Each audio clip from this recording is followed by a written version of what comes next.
पंजाब सरकार की post matric scholarship योजना 245 करोड़ रुपए आवंटित ताकि अनुसूचित जाति के विद्यार्थियों को मिले उच्च शिक्षा। अगर मुझे ये स्कॉलरशिप ना मिलती तो शायद मैं अपनी पढ़ाई जारी न रख पाती। 2,31,000 विद्यार्थी पंजीकृत, 92 करोड़ की रकम दी जा चुकी। मैं AI and ML हमेशा से पढ़ना चाहता था।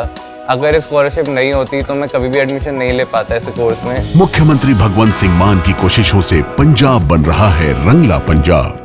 दिल्ली में विधानसभा चुनाव है और चुनाव से पहले दिल्ली के पूर्व सीएम अरविंद केजरीवाल के बयान से सियासी बवाल मचा हुआ है।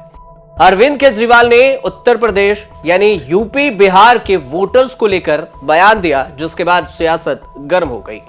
बीजेपी जेडीयू समेत एनडीए के तमाम नेता अरविंद केजरीवाल के बयान की निंदा कर रहे हैं। ऐसे में सवाल ये उठ रहा है कि दिल्ली में कैसे पूरा खेल बिगाड़ सकते हैं पूर्वांचली वोटर्स। पूर्वांचली वोटर कितने हैं, क्यों दिल्ली के सियासत के लिए पूर्वांचली वोटर सबसे अहम भूमिका निभा सकते हैं। सबसे पहले आपको अरविंद केजरीवाल का वो बयान सुनाते हैं जिस पर सियासत गर्म हो गई है। उसके बाद आपको पूर्वांचली वोटर्स का पूरा खेल समझाएंगे।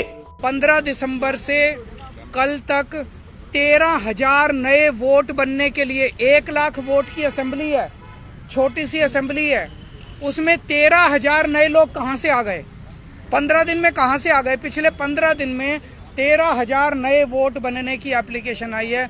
जाहिर तौर पे ये यूपी और बिहार से ला के, यूपी आसपास के स्टेट से ला के फर्जी वोट बनवा रहे हैं ये लोग। तो हमने उनको ये कहा कि इस तरह के लार्ज स्केल पे एडिशन और डिलीशन हो रही है, तो 23,000 ये और 5,500 ये 18.5% वोट अगर किसी विधानसभा की इधर से उधर कर दी जाएंगी तो फिर चुनाव थोड़ी है, फिर तो केवल तमाशा है, नाटक है। इस बात को कोई बिहारी, कोई पूर्वांचल का कतई बर्दाश्त नहीं करेगा कि इतना बड़ा आरोप लगा देना कि ये लोग फर्जी लोग होते हैं और इनकी वजह से बोकस चुनाव होता है। किस तरीके की सोच है? क्या ड्यूअल सिटीजनशिप लाना चाह रहे हैं? क्या चाहते हैं अरविंद केजरीवाल जी की दिल्ली में कोई ना आए, कोई बाहर का लोग नहीं आए? ये गलत सोच है। और इस तरीके से अगर पूर्वांचल के लोगों को अगर अपमानित करने का काम मुख्यमंत्री करेंगे तो वो दिन दूर नहीं है, 5 तारीख को ही चुनाव है, परिणाम इनको पता चलेगा। अरविंद केजरीवाल का बयान है कि दिल्ली में बीजेपी और यूपी बिहार के लोगों को लाकर फर्जी वोटर तैयार कर रही है। इस पूरे सियासत के बीच हैं पूर्वांचली वोटर्स। दिल्ली की राजनीति की कल्पना बिना पूर्वांचली वोटर के नहीं की जा सकती। इसकी वजह है पूर्वांचली वोटर की बड़ी तादाद में यहां मौजूद होना। दिल्ली में कुल 1,55,00,000 वोटर्स हैं, जिसमें 1/3 25 से 30% यानी 40 लाख के करीब पूर्वांचली वोटर हैं। 29 विधानसभा सीटों पर इनका वर्चस्व है। पूर्वांचली वोटर की अगर बात करें तो यही हार जीत का फैसला तय कर सकते हैं। जातिगत समीकरण के दिग्गज भी इस हिसाब से देखा जा रहा है कि क्षेत्रीय हिसाब से जादुई आंकड़ा यही बनाते और बिगाड़ते हैं। पूर्वांचली को भी नेताओं ने, हर पार्टी ने अपने अपनी कमान सौंप दी। कांग्रेस ने तो संगठन तक बना दिया। जिन सीटों पर पूर्वांचली वोटर्स का जादू चलता है वो सीटें हैं बुराड़ी, बादली, किड़ारी, नागलोई जट और इसके अलावा मादीपुर, मटियाला, विकासपुरी, उत्तम नगर, द्वारका, नजफगढ़, देवली, अंबेडकर नगर, संगम बिहार, तुगलकाबाद, त्रिलोकपुरी, कोंडली, पड़पड़गंज, लक्ष्मी नगर, विश्वास नगर, कृष्णा नगर, शादरा, सीमापुरी, रोहतास नगर, सीलमपुर, गोंडा, मुस्तफाबाद, करावल नगर, गांधीनगर, ये सारी सीटें हैं। कुल मिलाकर 29 सीटों का जो पूरा खेल है वो पूर्वांचली वोटर्स इस पूरे खेल को बिगाड़ सकते हैं। अब आपको इस पूरे खेल में वोटर्स कैसे और पूर्वांचलियों पर कैसे प्रभाव रहा है वो भी समझ लीजिए कि क्या कुछ रहा। आपको ये जितनी सीटों के बाद बताए हैं, इस आंकड़े से ही आप समझ सकते हैं कि दिल्ली में पूर्वांचली वोटर्स क्या ताकत रखते हैं। न सिर्फ वोटर की हैसियत से बल्कि सीट बंटवारे में भी पूर्वांचलियों का दबदबा ज्यादा रहता है। और यही बात है, अगर 2020 के विधानसभा चुनाव में देखें तो कांग्रेस, बीजेपी और आम आदमी पार्टी ने पूर्वांचलियों को सबसे ज्यादा सीटें दी थी। दिल्ली में पूर्वांचलियों का दबदबा अगर समझते हैं तो 2020 में जो सीटें दी गई थी उसमें समझिए कि बीजेपी ने 8 पूर्वांचलियों को टिकट दिया था, जिसमें सिर्फ 1 उम्मीदवार जीता। आम आदमी पार्टी ने 12 पूर्वांचलियों को टिकट दिया और सभी उम्मीदवार जीत गए थे।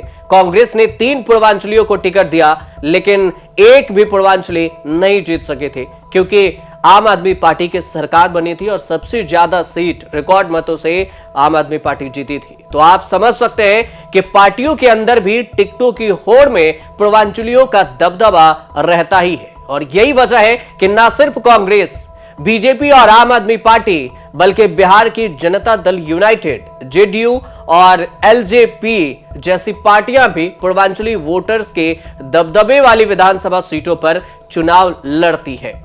अब इन पूर्वांचली सीटें की ताकत का अंदाजा आप इस बात से भी लगा सकते हैं कि 2013 में आम आदमी पार्टी के बनने से पहले ये कांग्रेस के वोटर्स हुआ करते थे।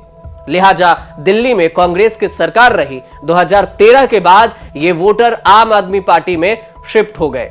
नतीजा आपके सामने है। लगातार 10 साल में आम आदमी पार्टी एक तरफा जीत हासिल करते आ रही है और सत्ता में बनी हुई है। और यही वजह है कि इन वोटर को साधने के लिए आम आदमी पार्टी की जो कल्याणकारी योजना है वो काफी दिलचस्प और प्रभावी भी रहा है। आपने 2015 के बाद 70 छठ घाटों को बढ़ाकर 1000 कर दिया। दिल्ली में पूर्वांचली ज्यादातर वोटर्स वर्किंग क्लास से आते हैं। ज्यादातर पूर्वांचली कच्ची कॉलोनियों में रहते हैं, जो कि आपकी सरकार में फ्री बिजली, पानी, मुफ्त बस यात्रा, सरकारी स्कूलों के बेहतर हालात, मोहल्ला क्लिनिक जैसी योजनाओं से बेहद ही प्रभावित भी हैं, ताकि उन्हें ये सुविधाएं मिल भी जा रही है आसानी से। यह भी एक वजह है। और दिल्ली में जब चुनाव होता है तो एनडीए की तरफ से नीतीश कुमार हो या फिर तेजस्वी यादव आरजेडी से, ये सब दिल्ली के चुनाव में कूद जाते हैं और बयानबाजी भी करते हैं। एलजेपी भी कूद जाती है। विधानसभा चुनाव को देखते हुए राजनीतिक पार्टियों ने कई सीटों पर अपने दिग्गज नेताओं को भी मैदान में उतारा है, ताकि पूर्वांचलियों से उनकी अच्छी पकड़ बनी रहे। अगर लोकसभा के हिसाब से देखा जाए तो नॉर्थ ईस्ट सीट पर 42% पूर्वांचली हैं। चुनाव आयोग कार्यालय के जो डेटा है उसमें दिल्ली में 1,47,00,000 मतदाता हैं। अलग अलग राजनीतिक पार्टियों के अनुमान के मुताबिक करीब 19% पूर्वांचली वोटर हैं, यानी कि 28 लाख वोटर का डेटा दिया गया था जो पूर्वांचली हैं। ये किसी भी वर्ग के वोटर की तुलना में सबसे ज्यादा है। दिल्ली के 7 लोकसभा के सीटें हैं और इन 7 लोकसभा सीटों में से Purvanchali voter north east Lok Sabha seat पर 42% हैं, सबसे ज्यादा। तो समझिए कि पूर्वांचली वोटर का दबदबा कितना है। अब अरविंद केजरीवाल के बयान पर यूपी के सीएम योगी आदित्यनाथ ने कहा है कि याद रखना, जितना अधिकार दिल्ली के अंदर अरविंद केजरीवाल का है, उतना ही अधिकार दिल्ली के अंदर रहने वाले यूपी और बिहार के नागरिकों का भी है, उत्तराखंड के नागरिकों का भी है। दोनों तरफ से सियासत और बयानबाजी जारी है। अब देखना दिलचस्प ये होगा कि 5 फरवरी को दिल्ली में वोटिंग है, 8 फरवरी को परिणाम आएंगे, तो पूर्वांचली किसका खेल बनाते और किसका खेल बिगाड़ते हैं। फिलहाल आप देखते रहिए न्यूज़ तक।